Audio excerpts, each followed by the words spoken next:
Hi there, welcome to Cosmic Soul Alignment. And today's episode dives into a story of feminine power reclaimed, pain alchemized, and truth remembered. Kerry Blaser is the sponsor of today's show, and she joins us to share the journey behind her book, My Inner Heroine, Exploring Feminine Pain, which is a journey shaped by childhood wounds, profound loss, unexpected mirrors, and a spiritual awakening that redefined everything she thought she knew about love, identity, and the universe. And from the rise of the divine feminine to the role of relational mirrors, from ancient remembrance to modern mental emotional crisis, Kerry brings a perspective that is raw, revolutionary, and deeply needed in this moment of collective shift. So, welcome to the show, Kerry. Hi, thank you for having me. You're so welcome. Now, before we get started, I had asked you if you would give me a fun fact about yourself. And I have to ask you about this now because you said that you speak Chinese and Yeah. that your favourite travel story is about being at Mount Everest. So, will you Yeah. tell us how did both of those come around? Oh, okay. Well, I went to the University of California at Santa Barbara for college, and I had to take a general education course. And the one that I could get into was the history of Zen Buddhism. So I took it, I loved it, and then I started studying Chinese and religious studies, and that was 1990. So I did that, and then I took 2 years of Chinese, and then I studied abroad in China in 92, came back to the States, came back to UCSB, graduated in 93, and then went back to China. And then at that point, Tibet was open. So I went to Tibet. and one of the things that happened is that I stayed at a Buddhist monastery at the Mount Everest base camp. Now, in Tibet in 1993, in order to get around Tibet, you had to rent a Land Cruiser. So I rented a Land Cruiser with 4 Israeli guys, a German guy, and me. And I was the only one that spoke Chinese, and the driver was Tibetan, so he spoke Tibetan and Chinese. Yes, a very interesting group, right? It Like, was, yeah. very interesting, and they all love me because I could order them boiled potatoes because all of their stomachs were upset in Tibet. So I had my protectors. I was well cared for.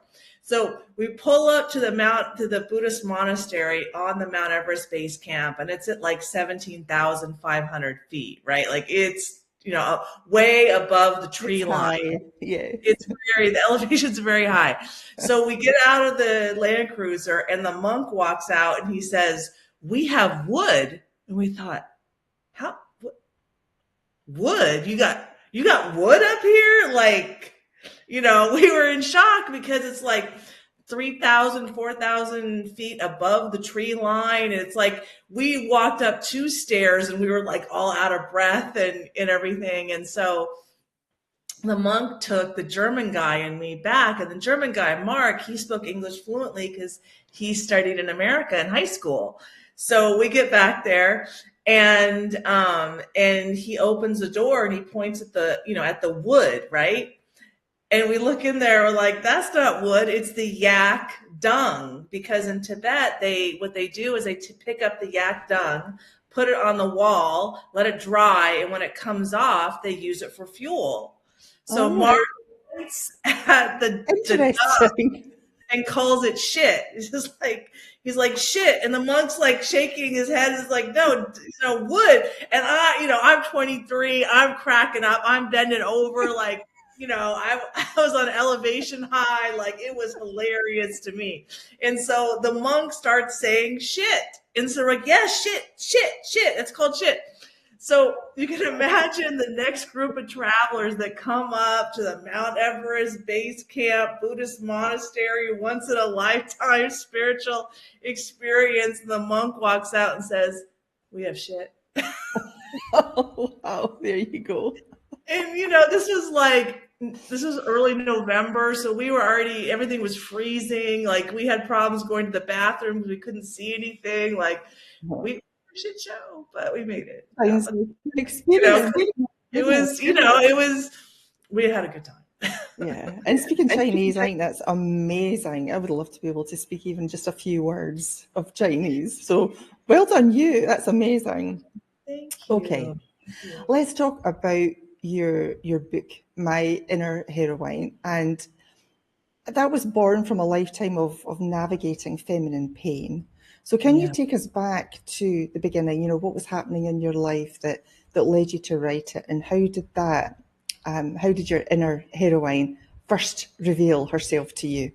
Come out. So, yeah, I had a traumatic childhood. Both of my parents, I mean, was on the receiving end of a lot of generational trauma. My mom was engaged 4 times before she got married in the 60s. My dad's parents got divorced in the 50s and got remarried, which, highly atypical. So they both, like my grandma on my dad's side, when my youngest uncle was in high school, he would sit in a recliner and she would bring his food to him and blow dry his hair and put on his shoes, like really codependent with my youngest uncle. So my mom was an alcoholic. My dad was a workaholic. I moved to Southern California when I was 5. We lived in Europe for a couple of years when I was young. And then when I was 6 in 1976, my parents got a divorce. And my mom alcoholic, dad workaholic. I moved into an apartment, didn't saw my dad every other weekend, but it was I was the problem. Like when I speaking, I'm very intuitive and very direct, and so that got shut down. In kindergarten, I remember I remember my whole life one memory where it's like I was playing alone with some blocks and just no one around. Like I didn't have friends my whole life. I didn't know how to start conversations. I didn't know how to have relationships. I just rejected myself like completely. And like in high school, I got a job at 14, bought my own car, even though I lived 15 minutes from the bachelor mansion and my dad had money, but my mom didn't and they fought. So, there you go. So then I went off to UCSB and got my degree and met my ex-husband. And my ex-husband's one of the Israelis Oh, in the truck. at Mount Okay. Everest. Yeah. And we Right. had kids together. We got married in 95. I got my master's degree in East Asian religious studies and he got his degree in engineering. We had 3 kids, but we got divorced 10 years later. A lot of problems, a lot of arguing. And, all I knew how to do was be in my masculine lane. And so then that pushed him in his feminine lane. And then there was the arguing, right? Um, then my 40s were very difficult. A lot of migraines, a lot of medications, couldn't sleep, couldn't go in the sun. Like it was gnarly. It was really difficult. And then on my 45th birthday, my mom passed away. And that was the day my intuition told me to accept my psychic gifts and heal from my childhood traumas. Like it was, one, it was celebrating how special I am that we have my birthday together and her death day together. Our souls chose that. But also her passing away meant I'm the matriarch now in the family. My heart's in charge. I'm not an alcoholic. So then I started to heal, and that's really where my book starts. Okay. 10 years ago, yeah. So growing up then in a single mother household and feeling socially isolated probably shaped your early identity. How did those early wounds show up later in adulthood, and what finally made you realise that you had to face them? Well, a lot of memories are coming back, but it's like just coming back. So memories of like potentially being raped, being like having forced abortions as a teenager, really kind of like shut down my creativity, shut down my womb. I had 3 kids, but I had 35 years of debilitating lower back pain. I didn't value my femininity. So after my second child was born in January, I went right back to work and I quickly got bacterial pneumonia and spent 2 weeks in the hospital on a ventilator, like gnarly impact that I didn't value my femininity because I just kept running myself into the ground. I remember talking to my dad once, I'm going to get a PhD and I'm going to live in China and Japan and have an Israeli husband and kids. And be 10 people. Like, how many people was I trying to be? Like, I Mhm. just couldn't value myself, even though I was in, master's degree and spoke Chinese and all these accomplishments. It's still like, I still had so much anxiety. And what I didn't realize is that I had all this anxiety, like a fear of men, fear of being raped, like so many fears, because I had never learned how to surf the waves of life. My Or parents didn't yourself. know, like my parents didn't know how to go into their emotional pain and come out of it. They just took it out on me and my brother. My mom was drank and my dad just went to work 80, 90 hours a week, right? And Mhm. so I was left home alone and things happened. And so, it was, I would say it's hard accepting how much pain and challenge I went through because I didn't know how to, like, I was never taught how to forgive, like all the right brain feminine things. I didn't know how Mhm. to forgive myself. I didn't know how to forgive others. Like, it was about 8 years ago. My youngest daughter, this is her art behind me. We got in an argument and I needed to apologize and I had a hard time. I couldn't apologize. And so I finally asked myself, this is after I started healing. Like, well, like, why can't I apologize? And this is what I heard is that I believe that if I apologize, that she'll leave me. And I was like, that's not logical.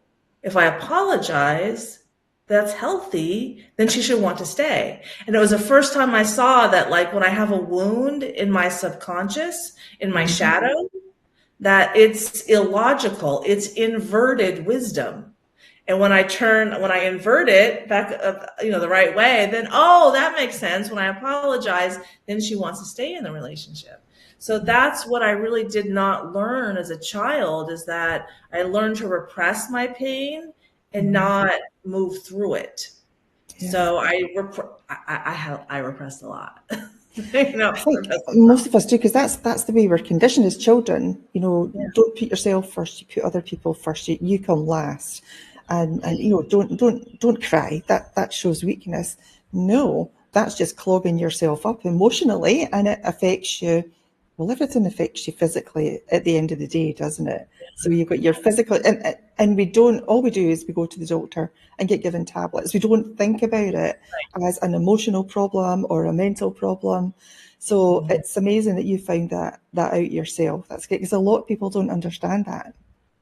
Yeah, I mean, now, like, I'm in America, right? So my accent. Yeah. So in the American Cancer Centers, they do a lot of research on what causes cancer, and they found that 7 of the 9 causes were emotional pain, Yeah. people pleasing, just putting other people's first, not facing Yeah. your fears, repressing things, like not caring for self, not engaging in a healthy diet or exercise Mhm.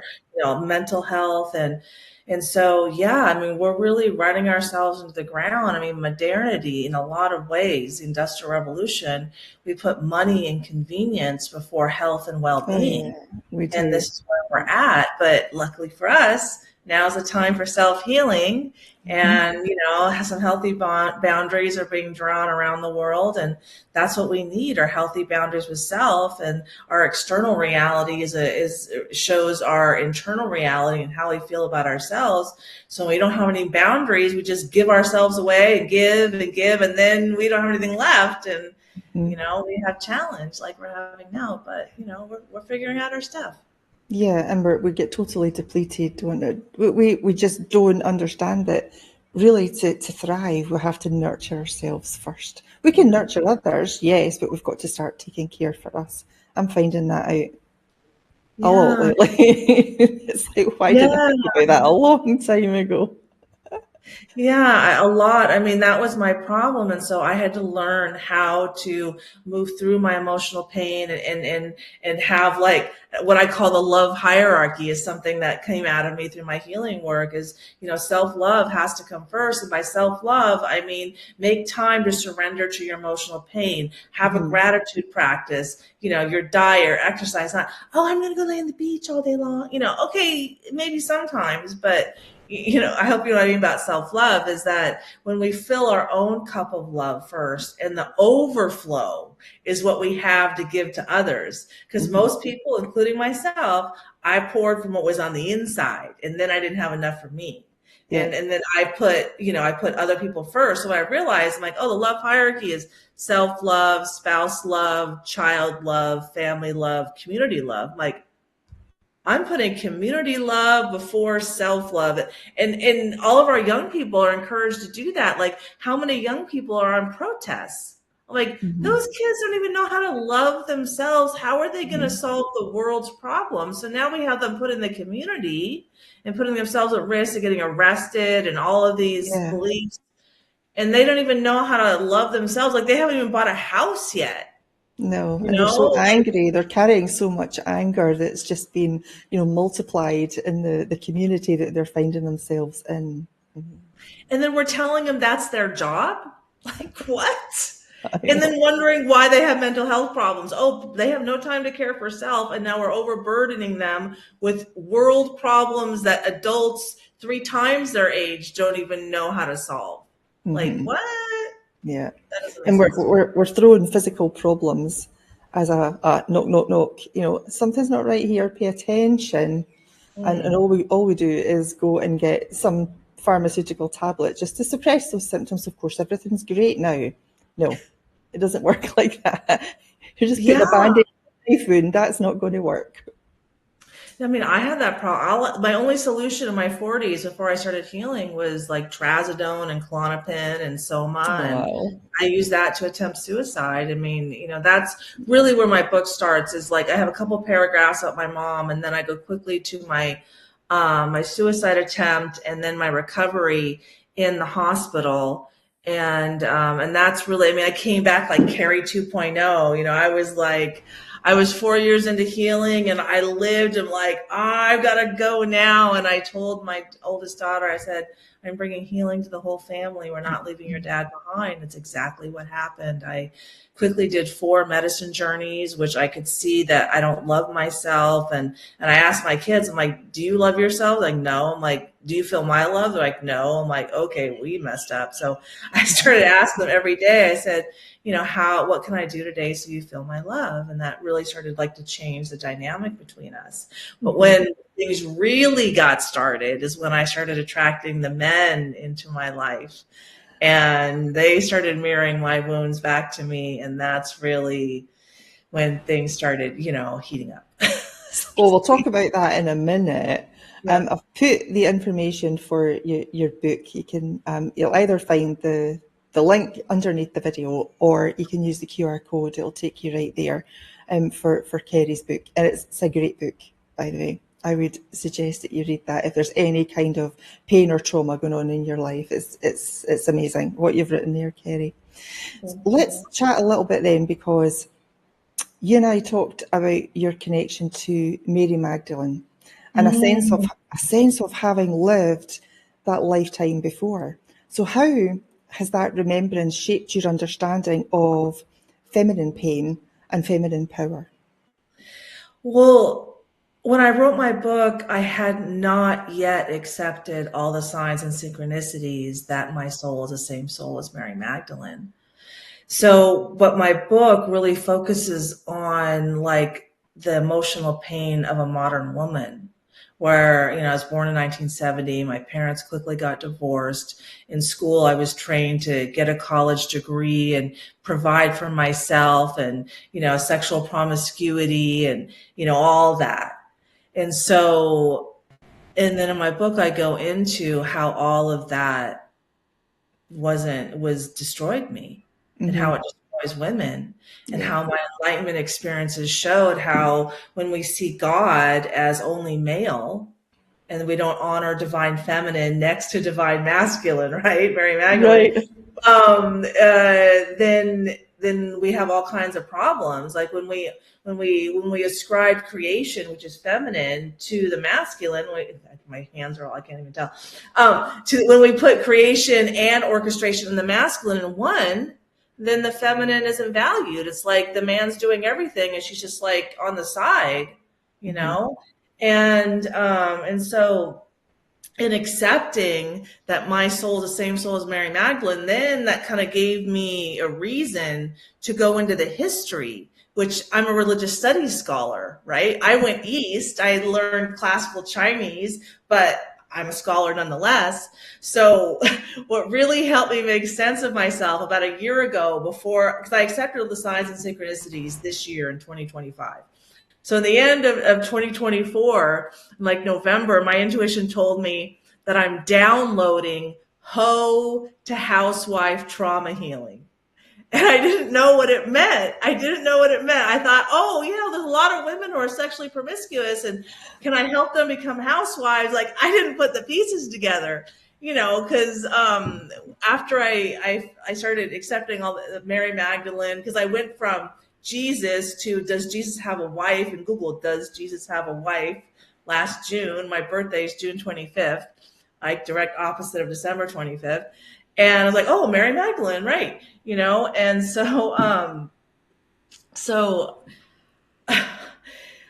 so like just in reading all of the history around that, I could understand why my enlightenment experience took me back to that moment of God being divine masculine, not divine feminine, because it was the 6th century that the Pope like gave a speech, and in that speech Mary became a prostitute all of a sudden. And then in 1969 the Pope made her, because they found all these early gospels that were hidden away. They found a bunch in 1945 about early Christianity that talked about Jesus and Mary's life, because Jesus was a rabbi. Rabbis have wives and kids, and she was at the crucifixion to the resurrection. Like, she was always there. That's wife. So in kind of diving into my own pain and then having that come out, I'm like, well, this makes a lot of sense to me about why I'm focusing so much on feminine pain, because women are still saying we're not equal, and women are intuitive. And what's coming out of women is that our worldview is that creation is accredited to men, and the divine feminine has been repressed.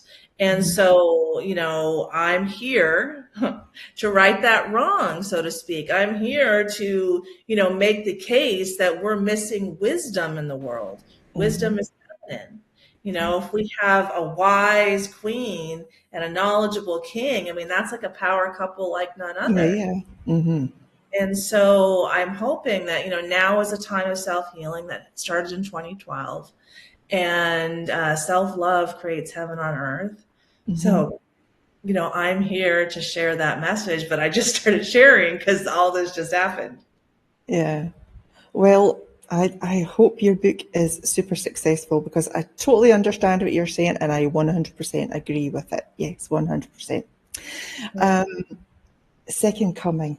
I know we talked about the second coming. So many people imagine that as something external, but I think you see it as a rise in the collective feminine. So how do you define that awakening, and then and what signs do you see, if any, that it's happening now? So, okay. So in September of this year of 2025, mid-September, I started making videos about being the same soul as Mary Magdalene.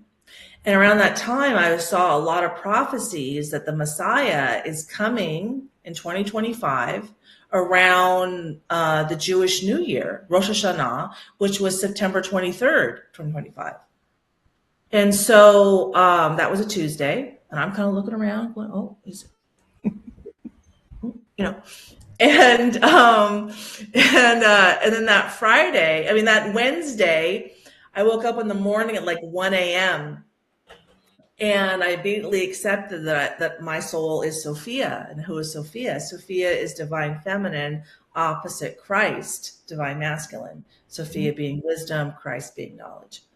And then within a minute, there was a thunder and lightning storm, like the only one in a few months in Ventura, California. Like, all of it just hit for 15 minutes and then it was just gone, because divine feminine, that's the weather. That's Gaia. That's, and I live on the Pacific Rim. Like, okay.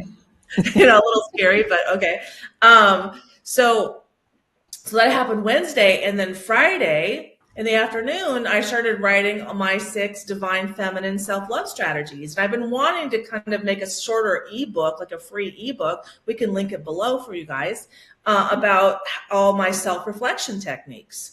How do I help people dive into their shadow? How did I do it? How do I teach it? And I use the laws of physics. I use a multidisciplinary approach. I made a video. I was super excited. The next day, I made 2 more videos on Saturday, including asking the question, has the church been successful at teaching love thy enemy?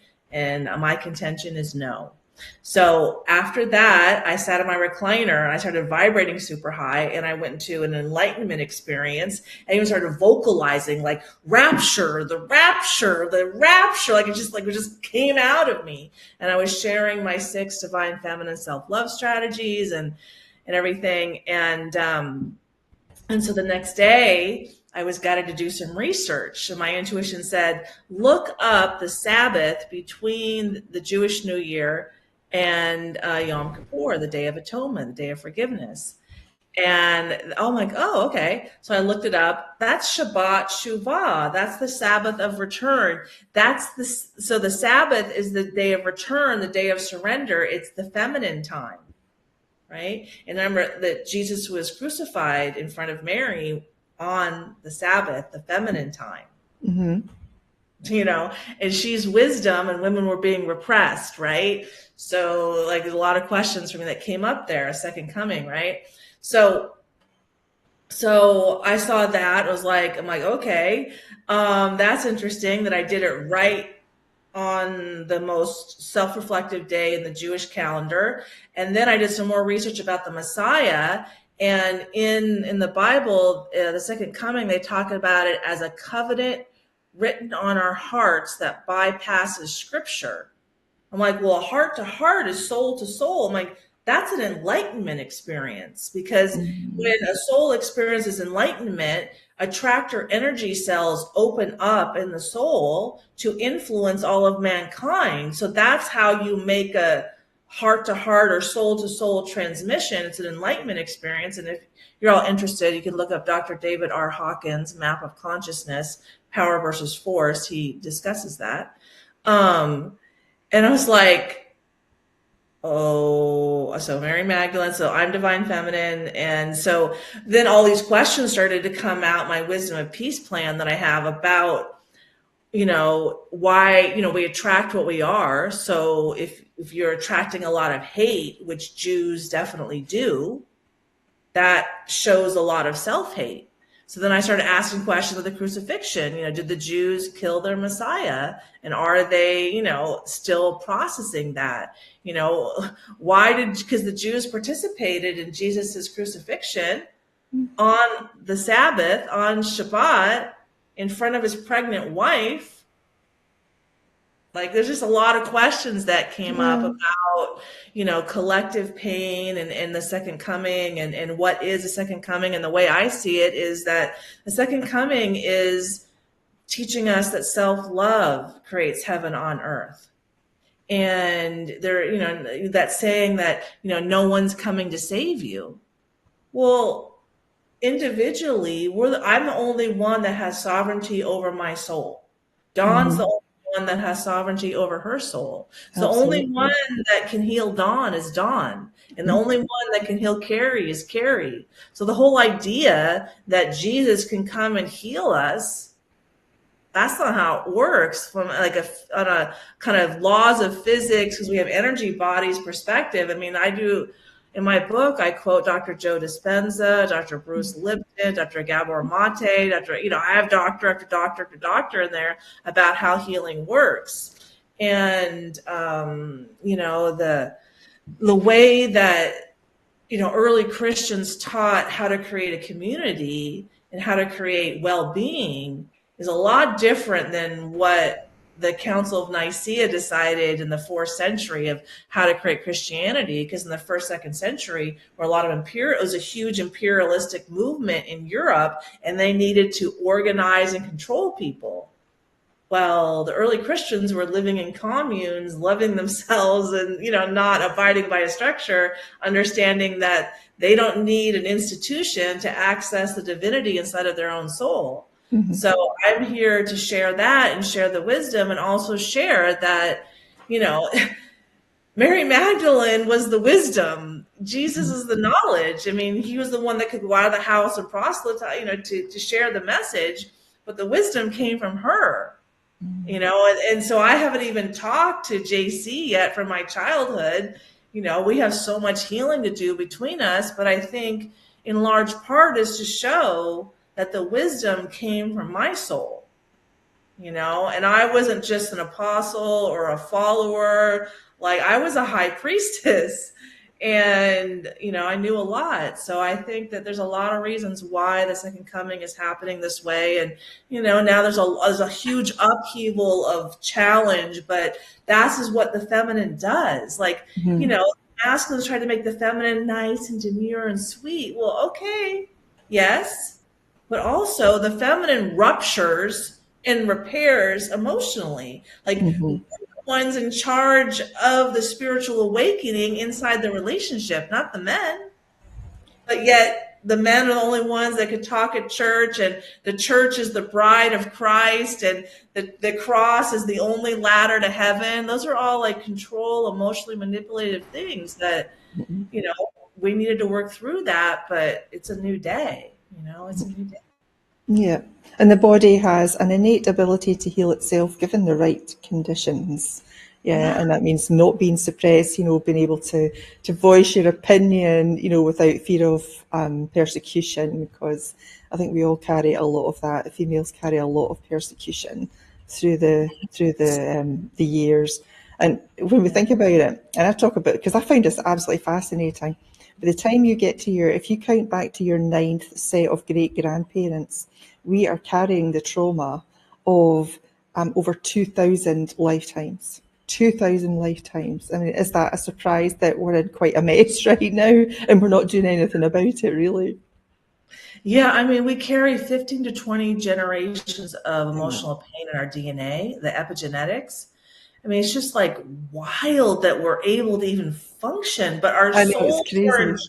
charge. Like, wow. I mean, so I attempted suicide almost 7 years ago. And I only started recently talking about 6 months prior to that, I also attempted suicide. I took Mhm. 60 Klonopin, went upstairs, laid down. 2 hours later, didn't feel anything, got up and just kept going. I was like, oh, I guess that wasn't enough. I never Yeah. even felt it. So then that was my soul in charge, because how could you not feel 60 Klonopin? I mean, that's like that. That's a lot of Klonopin. That's a Very lot. dangerous. Yeah. Very dangerous. And so then when the next time when it worked, I took like 120 Klonopin, 60 Trazodone, like, I mean, 60 Soma, like 10 Ambien. Like, I don't know how I'm alive, but I went upstairs and I just let go and I went to sleep instantly. I just went right to sleep. Mm-hmm. And I just let go of my old self and came back Kerry 2.0, and, ready to kind of hit the ground running, so to speak. And it's amazing what our souls plan for us to go through so that we can Mm-hmm. move the energy the way it needs to get moved. And, life gets very uncomfortable that way. And for me, it was like so hard to accept that if I want, Mount Everest size wisdom, then I had to take on Mount Everest size wounds. It's not like, Uh-huh. oh, let me scratch my knee and now I'm going to understand the universe and be enlightened. No, no, no, no, no. Doesn't Mm-mm. work like that. Mm-hmm. No, fair is fair. That's Yes, that fair, is. friggin' fair. And then when it comes to how much wisdom and knowledge you get to get. Well, you were meant to be here. You have a message to share, and you're now out there doing it, which is fantastic. So well done, you. You had said that your greatest opportunity for growth, they came through relationships. So Yeah. what did the men in your life reflect back to you that you couldn't see alone? Yeah. So So it was about about 6 months after I attempted suicide. So like, actually exactly 6 years ago.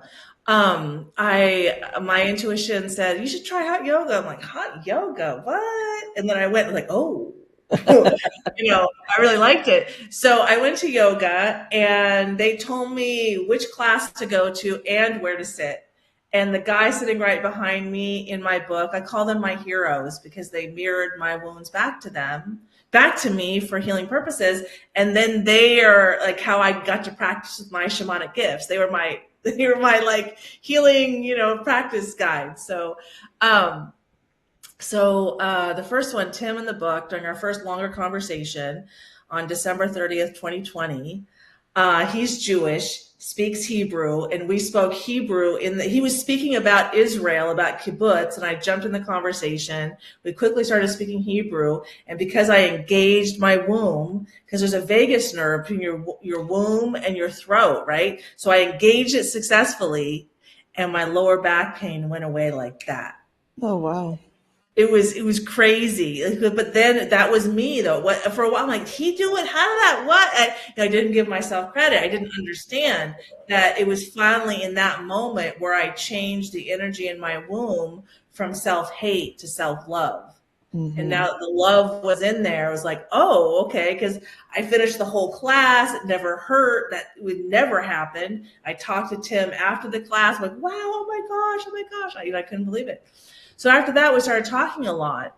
And I'm like, he's not asking me out. know? We're flirting all the time. He stares at me, but he's not asking me out. And I was afraid of him sexually. And Andrew, like I say in the line of my book, it also includes Andrew Tate. Okay. So yes, like Andrew Tate, like the 4-time UFC world champion, Andrew Tate. So you can imagine why I was a little bit scared. So, I was sexually repressed. So my opposite would be a man who's sexually overexpressed. Do you know what I mean? So Yeah. this is really where I could start to see myself. And they had multiple women. I was like, what? What? I'm a pretty woman. Like I am pretty enough. But, that wasn't the thing. I attract men with a highly avoided attachment style with a likely sex addiction because Mm-hmm. I'm the opposite of that. And then we naturally trigger each other.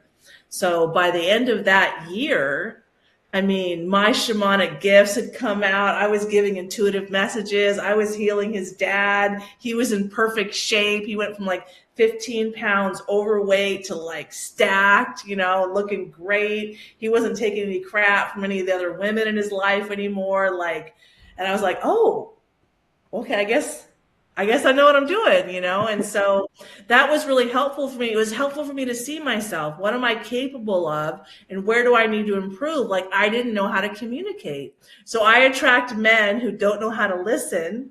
And because why? I don't know how to communicate. So in that environment, we both have a lot to learn, you know? And so then he left yoga. And the next guy was Justin Waller, Andrew Tate's best friend. And now he's 16 years younger than me. And that was the first time inside that relationship because he's so accomplished. Now, granted, he has his challenges, right? But you know how hard his life was. His mother is on YouTube talking crap about him, giving out her phone number so people can call her and talk more crap about her son. Oh, goodness. So just like, even though he's a multimillionaire and super successful, that's the kind of childhood that he came from. So, but with him, I felt like the first time that I admired a man. I was like, oh, I like this. This feels good to admire a man. Like, I didn't know what that felt like. And I was 52 years old. It's like a feminine need to admire your man. Like I was like, it felt so amazing.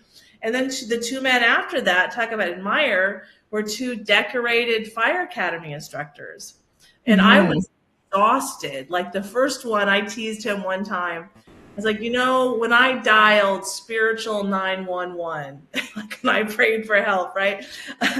A decorated fire engineer who teaches urban search and rescue showed up. because that's how, like, I was losing hair, I was exhausted, I was tired, and I also teased him. I told him one time that his soul, I mean, it was true, his soul told me to tease him that I'm better at urban search and rescue than him because I located Andrew Tate from my couch. Because I was just DMing Justin. So, we were teasing. But then I got an opportunity to learn about firefighters and the mental health crisis and everything. And again, I had opportunities to help him heal, like, just this beautiful opportunity with him.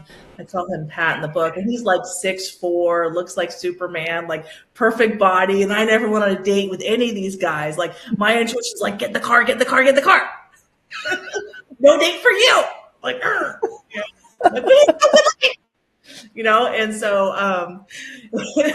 so when we're sitting there, he's telling me that he has a house with an ocean view, and he built a deck, and that he double reinforced the deck. And he's like, maybe I went too far. I was like, no, my dad and my grandpa are just like that. When they build, because I told them that my grandpa, both in construction, my dad's an engineer, and I said, when they build, they have two rules. I'm off like 2 rules. One, they have to do it themselves. And 2, it has to be perfect. So they're just like you. And my energy just immediately submitted, and his masculinity just lit up. Like, I have never, like, my head went like parallel to the ground because I just surrendered so much, and he just lit up so much. I'm like, I can do that. I can, what, but that's healthy femininity. When anytime that someone gives a compliment and the person internalize it, they have a glow up, right? Yeah. If someone spreads negativity and I internalize it, I have a glow down, Yeah. And so it's really up to us, up to our souls, what we internalize and what we don't. So now, I don't internalize other people's negativity. And when I have a challenge, I take things over the finish line. I finish things. And this is, I guess, one piece of advice I really could give to people is that when you have a challenge in life, take the challenge over the finish line. And I'm not talking violent or anything like that. I mean, sure, if you have to protect yourself, then of course do that. But it just means end the argument. Because if you leave it open, then your soul will bring that challenge back around. Right back to you.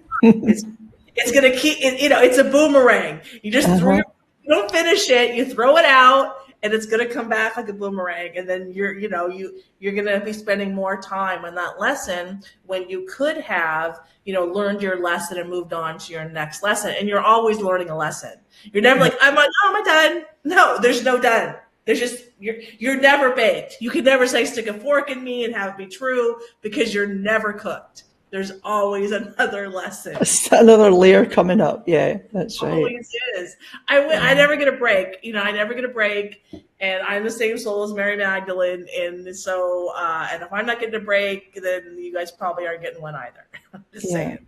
And the only way is through, because if you don't go through it and you don't embody it, it's just going to keep coming around. Like you said, there's this boomerang, keep coming back round until you learn it, until you embody it and experience it. Yeah, I'm finding that out too. And I think that's true with relationships. That's why relationships are so valuable. If you're attracting in similar people, like I kept attracting in men